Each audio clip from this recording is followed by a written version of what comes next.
to page, I had it, turn to page 45,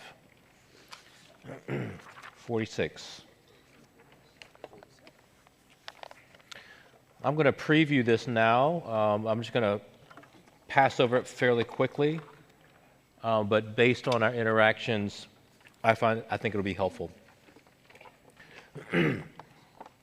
So page 46, emotions help us to experience realities. Emotions help our souls to experience the tangible realities, which is made up of our relationships and circumstances that we experience with our 5 bodily senses. We have the ability to taste, see, touch, smell, and whatever else I missed, I don't know. But all of those abilities to experience and to smell and to see and to taste and to hear reality helps us to experience reality, the tangible realities of life. Emotions help us to fully experience our realities. Emotions color good realities with pleasure, joy, and satisfaction. Emotions color bad realities with fear, anger, sorrow, shame, and guilt. Emotions help our bodies and soul to experience the intangible spiritual realities of God. So if you believe, number one, that emotions help us to experience the tangible realities, then you might find it easier to also believe, because God created us with body and soul, that we should be able to experience the intangible realities of Him as a direct result. So emotions give depth and color to life, helping us to more fully know and experience our relationship with God and others with our thoughts, emotions, and desires as we live in God's world. Emotions make truths about God come alive, which is a blessing. And we read that passage from Psalm 63, verse 3 through 5. Any questions about that? Yes? We're on page 47. What page are we on? Oh, I'm sorry, 46. And one of the things that you'll read in Restore is that the heart is made up functionally, it operates with what I refer to as TED. As you think about your heart and soul, the way that it functions and manifests itself through our thoughts. What are we thinking? How we understand things, our rationale, but also our emotions based on what we just read, but then also our desires. And the reason why I bring this up is because too often in our culture, all of the attention can be put on emotions, or all of our attention can be put on thoughts. And so God created us as whole beings, and so in order to experience whole life wholeheartedly, you hear that term all the time, we have to be able to think and to express and experience things, and also desires. Okay, so TED functionally describes how our heart and soul functions. Okay, so let's go to the next page. Our hearts can be deceived. Somebody read that first section in how we think, and then to read the 3 bullets. And again, let me just go back to Jeremiah 17 that I read earlier, verse 9. The heart is deceitful above all things and beyond cure. So the fall has impacted our thoughts, emotions, and desires. All right, somebody read that first section, the 3 ways in which the fall impacts how we think and how we can be deceived. Okay, let's stand up after lunch. Come on. Stand up, and then that way you can, if you have your phone or your watch, you can get some steps in too, right? So somebody read the first 3 bullets. No, on page 47, under the major section, how our hearts can be deceived in how we think. We can think what is wrong is right. We can see and interpret reality wrongly. We can think God is irrelevant and His word is meaningless. Okay, does that make sense? Does everybody think of personal examples how you can think what is wrong is right? We can see and interpret reality wrongly, and we can think God is irrelevant and His word meaningless. Okay. What'd you say? Okay. Okay. Somebody read the next one. How are our hearts deceived in how we feel? Our lack of emotions can cause us to dismiss the truth or reality. Our feelings can drive us to do what is not right or what is dangerous. And our emotions can make lies feel like reality. Seem true? Our lack of emotion, especially when it comes to God, can cause us to dismiss the truth or reality of God. Our feelings can drive us to do what is right or wrong. Man, I just feel like doing it. I feel like getting it. Every time I read, like Friday was National Cookie Day or National Donut Day, I said, but I don't need that. But our emotions can make lies feel like reality. That's a really important one. You know, all the lies that swirl in your head, or like, I just don't feel loved. I'm unlovable. And you can convince yourself, and that shame will drive you down. Somebody read the last section. You get 4 bullets to read. Somebody read that? The lies we believe can keep us from desiring what is good and right, God and His commands. The lies we believe can make us desire what is evil and wrong. Our feelings can keep us desiring what is good and right. Our feelings can make us desire what is evil and wrong.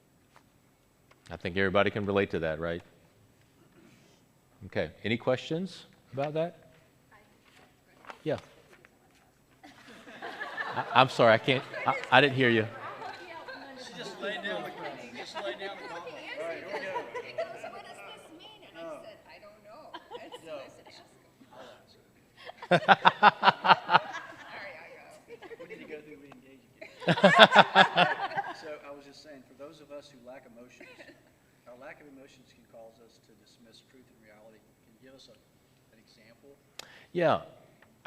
I'm not experiencing God. And after that goes on for a season, God, where are you? You know, do you love me? That's what I mean.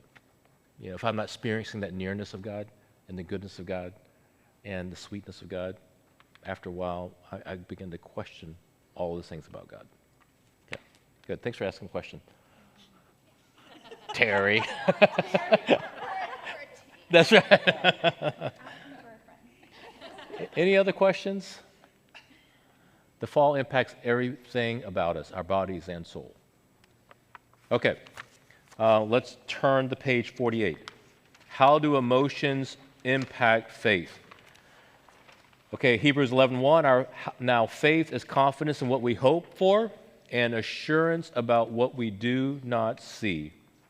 So somebody read that first line right underneath Hebrews 11:1. Faith involves both truth, emotions, and desires. Emotion can either undermine or deepen faith. Okay, good. And so we're going to go through the first large section is how faith is undermined in terms of based on our emotions. So somebody read that next line in the 2 bullets. Be seated. So faith is deepened when emotions make truths about God and His reality seem real and personal. So when we do this, the E in rebirth is intentional because we know that because of the fall,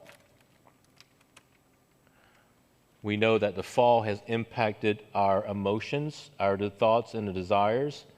But whenever you hear Psalm 23 or Acts 17, 24 through 28 in particular, and something happens within you, God becomes more real. And so, in the same way, but in opposite directions, just as when we experience bad things or not experience anything at all, it can cause us to drift.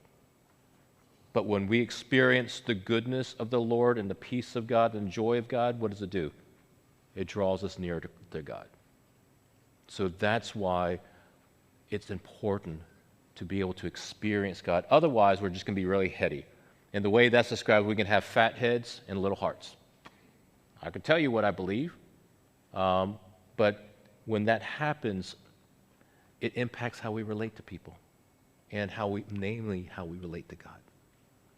Truth is important, but truth is meant to feed our faith, stir our emotions, and compel us to desire him. Right? Yes? Is there a difference between feelings and emotions? Yes. Let's go back. Great question. Go back to, do I have it included here? Yep, here we go. Go back to page 46. Historically, it gives you two major views of how to understand emotions. I'm not going to read the first two bullets. You can do that on your own. Not all feelings are emotions. We can feel hungry or thirsty or sleepy, but these are not emotions, but we feel emotions in both body and soul. Does that make sense? So if when I feel tired, well, it could be just a bodily, because our body is tired, it impacts our souls, but it may not be an emotion, right? Hungry, I mean, we use the term hangry, right? We can get angry when we're hungry, but there is a distinction. So, any other thoughts, questions? Okay, now comes the fun part. Okay. What page is the instructions? 25. Page 25. Turn to page 25. Okay, I'm going to turn back to this diagram. You remember I told you before lunch that you're going to have an opportunity to have fun with this diagram. You're already starting to read, aren't you? So the reason why I put struggle exercise, because I didn't want to call it a struggle skit. So you're going to have an opportunity to role play. Okay. So look at the role play. Develop a role play where you can act out each of the 6 common struggles and how they lead to relational struggles, both fueling fate struggles and vice versa. Use intentional facial expressions and body language. Have fun and be creative. Oh, I'm sorry. You're supposed to do this. That's okay. Keep doing it. I thought this was the cue. Keep doing it. I'm sorry. Okay, and then the last bullet. Each group, not table, but each group will serve as a team for the role play. So the group that you're in Thursday night and this morning, that's going to be your team. Okay, so we'll go back to our team areas and we'll talk about that. So these are the different groups. So the men's group, Micah's group, is going to do the Scenario number 1 under group 1. scenario number 1. Group 2 is my group. Group 3 is Robert's group, and group 4 is Caleb and Angie's group. And so we will be there just to kind of answer any questions and shepherd you guys as needed. So let's look at the special instructions here on the bottom. Each person on your team will act out a different common struggle. So everybody on the team is an actor or an actress. Oh, isn't that awesome? Are y'all excited? Oh, it's going to be so fun. So everybody gets to act out. You get to, okay? That's so exciting. Ensure that each person also acts out some form of relational struggle and faith struggle. And so while I'm talking, if those of you that are going like this, I can still see you. Next bullet, you'll have 15 minutes to develop your skit. And then what you're going to do, you're going to come up here and you're going to act it out, okay? This will be your stage. This is your stage. We won't put you up there. We'll just put you here, okay? So you're going to act it out and see if the group, those of us in the audience, can guess the common struggle you're trying to act out. If somebody's like, "Ugh," we're in the audience saying what? What is that? Anger. Right. And so when the audience says anger, whoever's acting out that common struggle goes to let us know we identified it, okay? So there's a lot of action going on here, and y'all are involved in that too. So we're going to try to guess the common struggles. What's that relational struggle that we see? And what is maybe that faith struggle? And so we're going to try to call those out, okay? And please acknowledge it, or we'll just keep going, anger, anger, and you've moved on to sorrow. So just keep that in mind. And then this, after that, as you perform the skit, make sure somebody acknowledges. I already said that. And then after the skit, the team, your team that just acted out the skit, what each of you will do is say, well, I was showing my anger and how that impacted my relationship with my parents or whatever. So we want you to tell us what you were trying to teach us through the skit. Does that make sense? So this is reason why we're doing this is because of the principles of adult education. We want to get you active and involved, and it really cements the things that you should be learning. That's right. So faith struggles, I haven't gone over this. Faith struggles, you can experience doubt, you can experience despair, a sense of hopelessness, or a sense of distance from God. Okay, that's what's meant by faith struggles. All right, so you literally